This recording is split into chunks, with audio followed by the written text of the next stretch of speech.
How's everything going with you? Good. Everything's good. The topic of tonight's show. There is no topic. This is like Seinfeld. It's only as good as the audience makes it. About Metatron, some people are talking about Metatron, and some most Orthodox Jews, I would say almost all Orthodox Jews who are Kabbalistically inclined, will not say the word Metatron. They'll say Memtet. Similarly, they won't say the word Samael. They'll say Samech Mem. That's how it's interesting how there's a bunch of tells that you could know who you're talking to and what's their religious outlook on things. Right? If anyone says Mem Tet or or Samech Mem, you know you're dealing with a Kabbalist. I think I mentioned last time that 98% of Jews are Kabbalistically inclined, and the way to test this is like throw a Tanya on the floor and see when they pick it up if they kiss it. Now that doesn't mean I used to work with a lot of Sephardic Jews. Well, they weren't really Sephardic. I mean, they considered themselves Sephardic. They were Persian, but and I knew who I had. You know, it's funny that you say this because I knew I kind of had the same tell when I did a job or someone would hire me for a job, and they would say Bli Neder after everything. I'm like, all right, this guy's a ganef. This guy's not going to pay me. Yeah, this guy's not going to do right by me. He's saying Bli Neder, no promise. It's like, yeah. okay, yeah, okay, see you later. Have a nice life.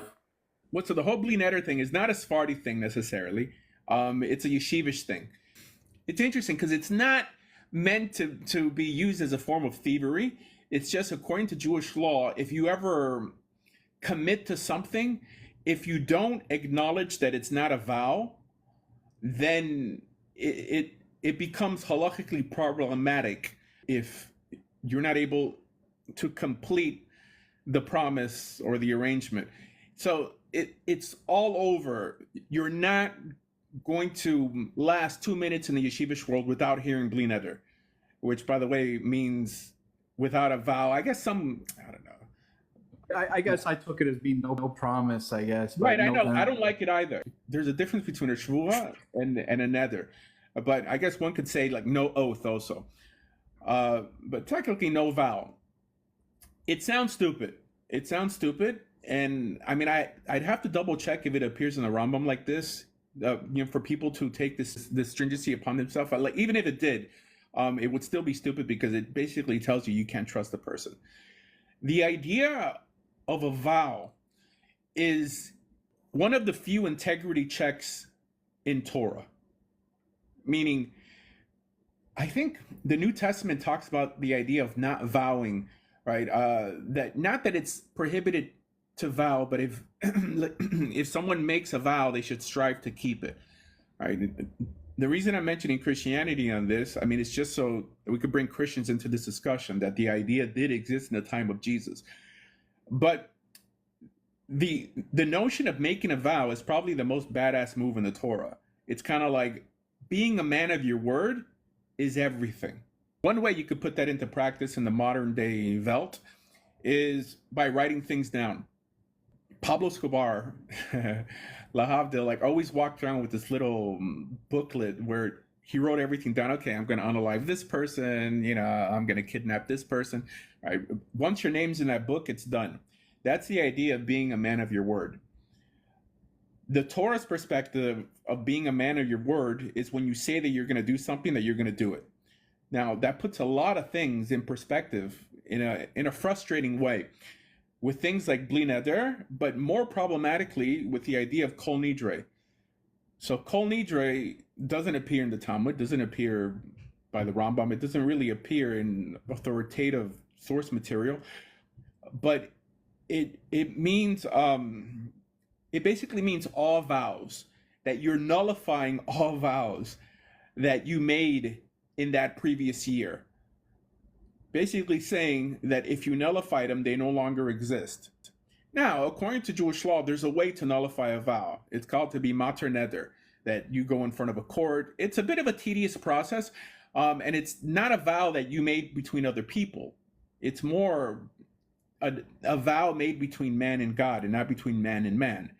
Now, Kol Nidre, the more responsible rabbis, when trying to teach what Kol Nidre actually is, will say that it's only for vows between There's man a difference and between God. a vow that you make against man and one with God.